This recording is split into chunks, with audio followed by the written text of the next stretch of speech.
I used to be a person who was huge on the why me? But that mindset didn't really get me further, or it didn't really get me anywhere in life, or at least not up. You know, with the mindset of just why me, I felt a sense of misery and sorrow. And not for my circumstance, but for myself. I would go to bed thinking like, there's nothing I could do about this, and this is just sad, and it's pathetic, and I just want things to be better. And I would sit on that, and I would sleep on that, and I'd wake up thinking, woe is me. But how do you get over the fact that you aren't your situation? Now that's a hard thing right there. I mean, to not be your situation was a huge wake-up call for me. It was much easier for me to be the victim of a circumstance that is happening to me, and then labeling myself as that circumstance. I am a victim of whatever bullshit it was. And at the end of the day, like, a circumstance doesn't make who you are. It puts you in the context of what you are going through, but it doesn't necessarily mean that you need to be that. Not always, at least. You know, for a cancer patient, they may be a patient, but they could also be someone who is also labeled as strong, as a fighter. You know, like you think about all those cancer patient stories, and once they survive, you know, their label isn't like, I'm a survivor, but, you know, more importantly, they'll say like, I'm a fighter. There's no good or bad, in my opinion. I don't think there's a good situation or a bad situation. I think there are situations in which you might be more optimistic and more dreadful of.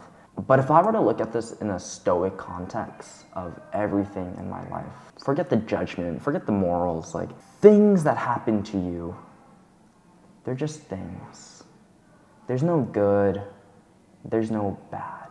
But if you want to be someone who escapes, I could say the matrix, but if you want to escape the restraints of not doing and saying and being what you want to be, say, or do, you need to be willing to understand that you need to make your own luck. Everything's a risk, you know, like, I would rather live at the end of my life, sitting on my deathbed, having to repeat to myself, not, I wish I did that, or I regret not doing this, but I'd rather lay on my deathbed and say to myself, oh well.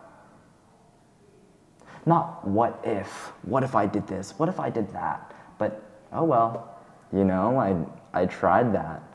I gambled, I lost all that money. You know, that one time I did talk to that girl, it didn't go anywhere. She slapped me in the face, but hey, oh well. I would rather be consumed by knowing at least I tried and it didn't work out, than rather be in the misery of pondering what if. To me, what does it mean to be an alpha? I think it's someone who's willing to take that risk. Someone who's willing to understand that everything that happens to you, you have a say in how you get to approach it. You're not just a victim to your circumstance, but rather you make the circumstance. I think there will be some aspects in which you'll have no control over. However, you have the control and the ability of your mind to determine if you're going to suffer and feel misery and feel bad about whatever the situation is, or you could say, oh well, it is what it is, and I'm going to see if I could fucking conquer it. The biggest thing that has changed me was I had to practice being unperturbed. To practice the behavior and the mindset of truly not giving a rat's ass about what other people think about me. And now, of course, there are certain people in which I will say, yeah, of course I value their opinions and their beliefs and their validation. But that comes from a very small circle of individuals.